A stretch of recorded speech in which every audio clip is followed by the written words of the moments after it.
రేపే అత్యంత పవిత్రమైన ఏరువాక పౌర్ణమి. ఇంతటి పవిత్రమైన రోజున కేవలం ఈ చెట్టును తాకితే చాలు వారికి అదృష్టం పడుతుంది.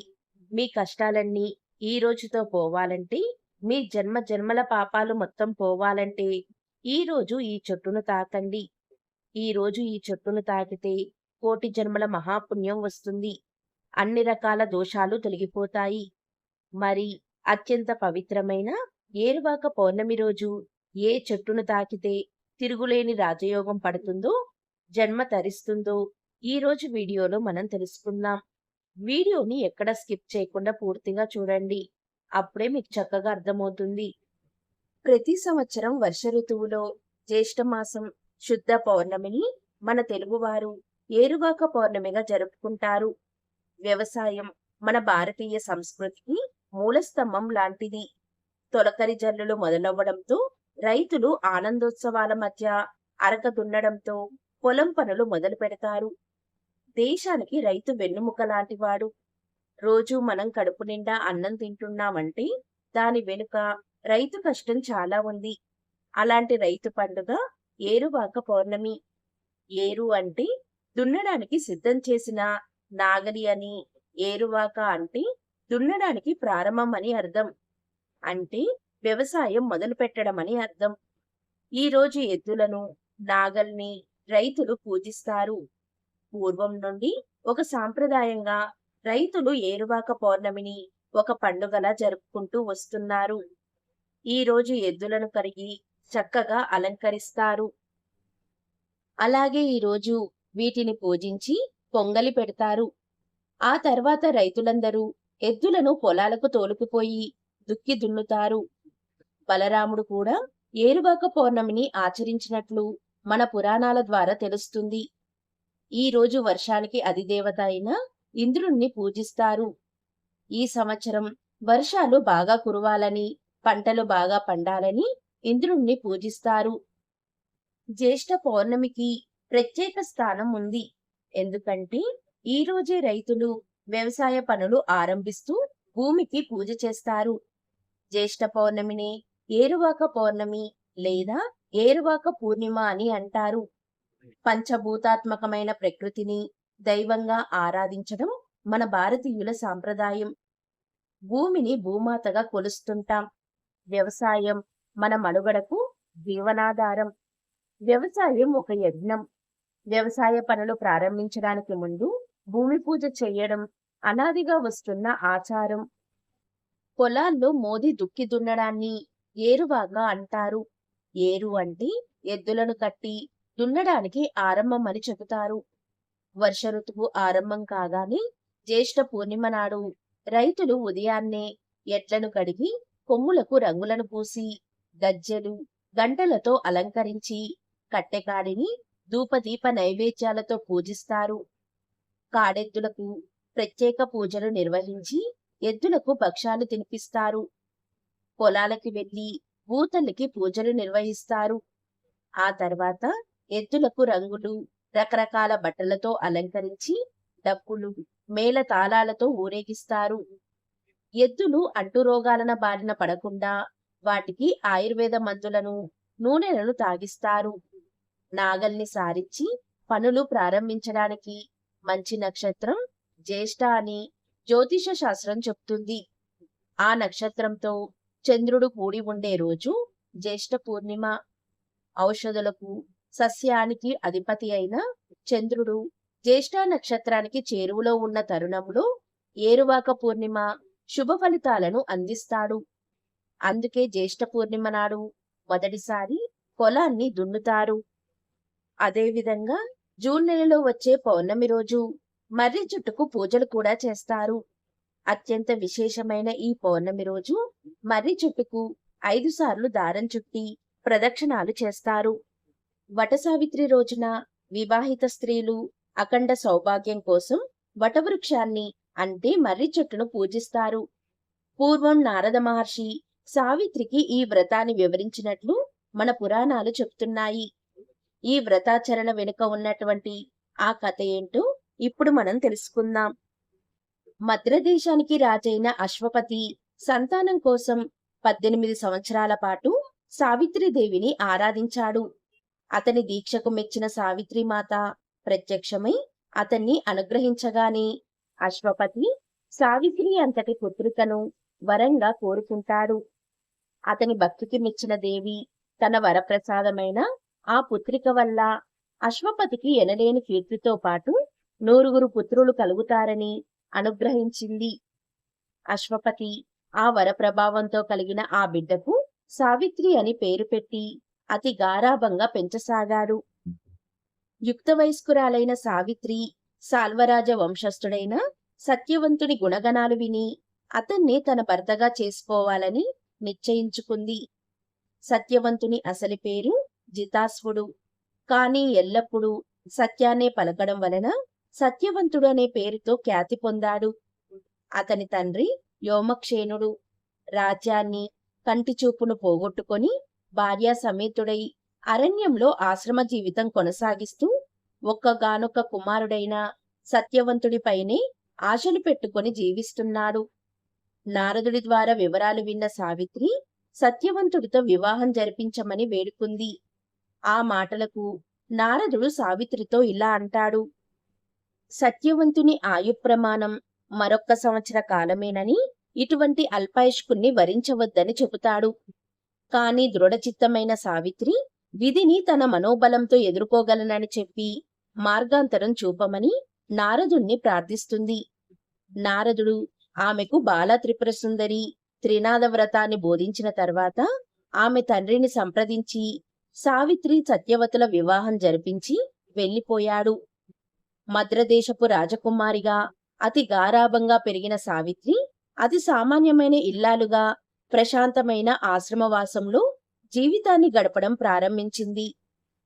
అత్తమామలను జాగ్రత్తగా చూసుకుంటూ భర్తతో అనురాగంతో మునిగి తేలుతున్న మనసులో నారదుని మాటలను మననం చేసుకుంటూ ఉండేది. మహర్షి చెప్పిన కాలానికి 4 రోజులు ముందుగా సావిత్రి బాలా త్రిపుర సుందరి త్రినాద వ్రతాన్ని ప్రారంభిస్తుంది. కఠోర దీక్షతో ఆ వ్రతాన్ని నియమబద్ధంగా పూర్తి చేస్తుంది. 4వ రోజు ఉదయాన్ని శుచిగా అడవిలో లభించే అలసందలు, బెల్లం కలిపిన అట్లు తయారు చేసి వెన్నముద్దతో పాటు అమ్మవారికి నివేదిస్తుంది.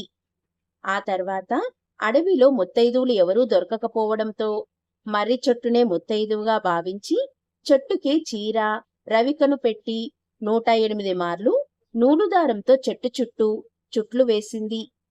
ఆ తర్వాత భర్తకు భోజనం పెట్టి తాను కూడా భుజించి వ్రత సమాప్తి చేస్తుంది. ఇక నారదుడు చెప్పిన గడువు రోజున యథాప్రకారం భర్త గొడ్డలితో అడవిలోకి బయలుదేరగానే తాను కూడా భర్తతో పాటు నడవసాగింది. భర్త వెంటే నడుస్తున్న సావిత్రి అతను చూపుతున్న వింతలు చూస్తూ చెబుతున్న విశేషాలు వింటున్నా కూడా ఆమె సర్వేంద్రియాలు భర్తపైనే కేంద్రీకరించి ఉంచింది. కాసేపయ్యాక ఆ గడియలు రానే వచ్చాయి. నడిచి నడిచి అలసిన భర్తను తన ఒడిలో పడుకోబెట్టుకుంది సావిత్రి. మరుక్షణమే నిద్రలోకి జారిపోయాడు సత్యవంతుడు. ఇంతలో మహేషువు గంటలు గనగనమని మోగగా పాశాన్ని చేతిలోకి తీసుకుని భీకర ఆకారంతో వచ్చిన కాలయముడు సత్యవంతుల్లోని జీవుణ్ణి చెరపట్టి లాగాడు. త్రినాద వ్రతం చేసిన ఫలం వల్ల ఎవరికీ కనిపించని ఆ భీకర దృశ్యాలు సైతం సావిత్రికి కనిపించసాగాయి. సావిత్రి తన భర్త జీవాన్ని తీసుకువెళ్తున్న జీవుణ్ణి అడ్డుకుంది. తనను చూసి కూడా చలించని సావిత్రితో యముడు ఇలా అన్నాడు: నేటితో నీకు నీ భర్తకు ఉన్న రుణం తీరిపోయింది. నీ భర్తకు జరిపించవలసిన సంస్కారాలు జరిపి నీ త్రోవున నువ్వు వెళ్ళు అని యముడు మరలిపోయాడు. విగత జీవుడైన తన భర్త శవాన్ని చెట్టుచాటున దాచి సావిత్రి యముణ్ణి అనుసరించింది. ఎవరో అనుసరిస్తున్నారని తిరిగి చూసిన యముడు సావిత్రి రావడాన్ని చూసి ఎంతో ఆశ్చర్యపోయి సావిత్రితో ఇలా అన్నాడు: నీ ధైర్యానికి మెచ్చి నీ భర్త ప్రాణం తప్ప ఏదైనా వరమిస్తాను, కోరుకో అన్నాడు. ఆ ఇల్లాలు అత్తవారింటి క్షేమం కోరి తన అత్తమామలకు చూపుతో పాటు పోగొట్టుకున్న రాజ్యాన్ని కూడా ప్రసాదించమని కోరుకుంది.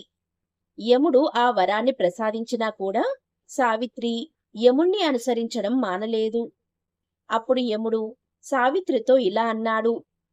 అమ్మా, మొండితనం మాని మరలిపో. అలాగే మరొక్క వరం ఇస్తాను. అది కూడా నీ భర్త ప్రాణాలు తప్ప అని అనగానే సావిత్రిదేవి ఇలా వరం కోరుకుంది. తన పుట్టింటికి వారసులు కావాలని కోరింది.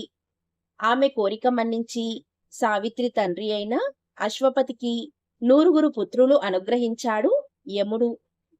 అయినప్పటికీ సావిత్రి పట్టువీడక యముణ్ణి అనుసరిస్తూనే ఉంది. యముడితో ఇలా అంటుంది.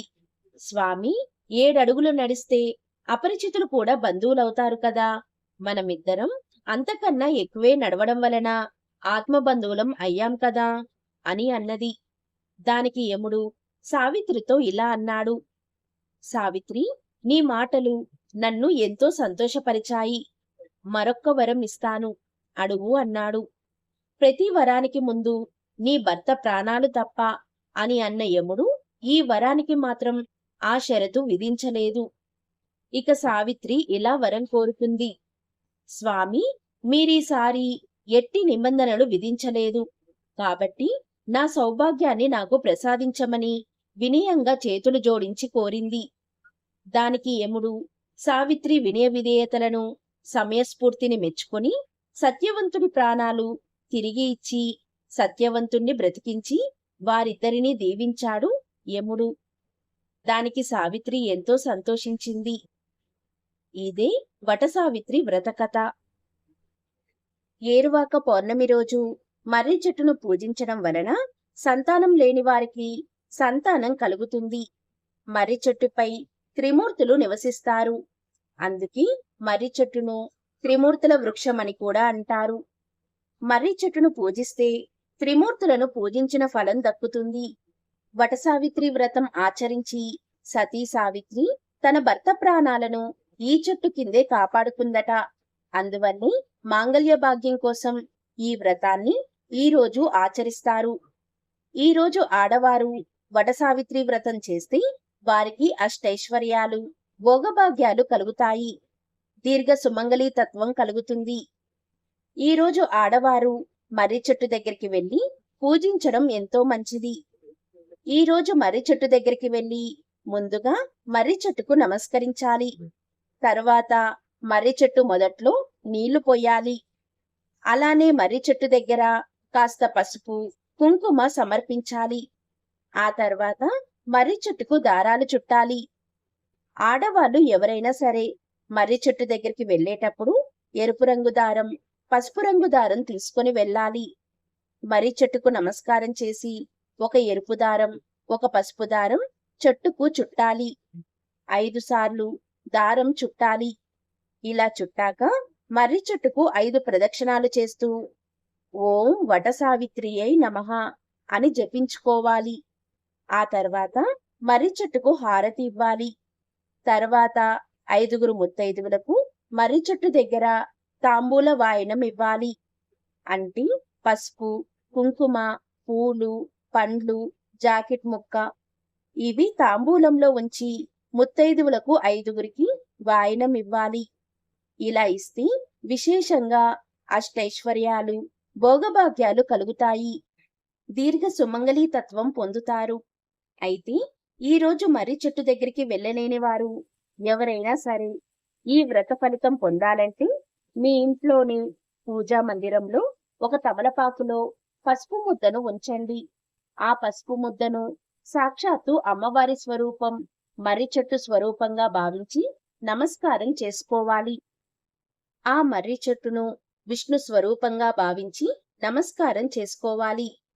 ఆ పసుపు ముద్దనే వటవృక్షంగా భావిస్తూ ఓం వటసావిత్రియై నమః అనే మంత్రాన్ని 21 సార్లు చదువుకుంటూ ఆ పసుపు ముద్దకు అక్షింతలతో పూజ చేయాలి. ఆ పసుపు ముద్దకు హారతి ఇవ్వండి. మీకు వీలైతే మర్రి చెట్టు దగ్గరికి వెళ్లి పూజించండి. వీలు కాకపోతే ఇంట్లోనే పసుపు ముద్దకు ఈ మంత్రం చదువుకుంటూ అక్షింతలతో పూజ చేసి హారతి ఇవ్వండి. ఈ రోజు ఇలా చేస్తే వటసావిత్రి వ్రతం చేసినంతటి ఫలితం 100% మీకు కలుగుతుంది. అలాగే ఈరోజు రైతులు దుక్కి దున్నుతున్నప్పుడు విష్ణు భగవానుణ్ణి మనసులో ధ్యానిస్తూ దుక్కి దున్నడం చేస్తే శుభ ఫలితాలు కలుగుతాయి. అమావాస్య, పౌర్ణమి, శూన్యతిథులు కాబట్టి ఈ రోజు చేసే ఏ పనులైనా మంచి ఫలితాలు కలుగుతాయి. ఈ రోజు జపించే ఏ మంత్రానికైనా అధిక రెట్ల ఫలితం ఉంటుంది. ఈ రోజు లక్ష్మీదేవిని ఆరాధించడం వలన అఖండ లక్ష్మీ కటాక్షం కలుగుతుందని మన పురాణాలు చెప్తున్నాయి. ఈ రోజు తెల్లవారుజామునే నిద్రలేచి స్నానాదులు ముగించుకొని లక్ష్మీదేవిని ఆరాధించాలి. ఈ రోజు పెరుగును లక్ష్మీదేవికి నైవేద్యంగా పెట్టి ప్రసాదంలా తీసుకుంటే ఇంట్లో ధనవర్షం కురిసేలా లక్ష్మీదేవి దీవిస్తుంది. ఇంట్లో అన్ని ఇబ్బందులను తొలగించి మానసిక ప్రశాంతతను కలిగిస్తుంది.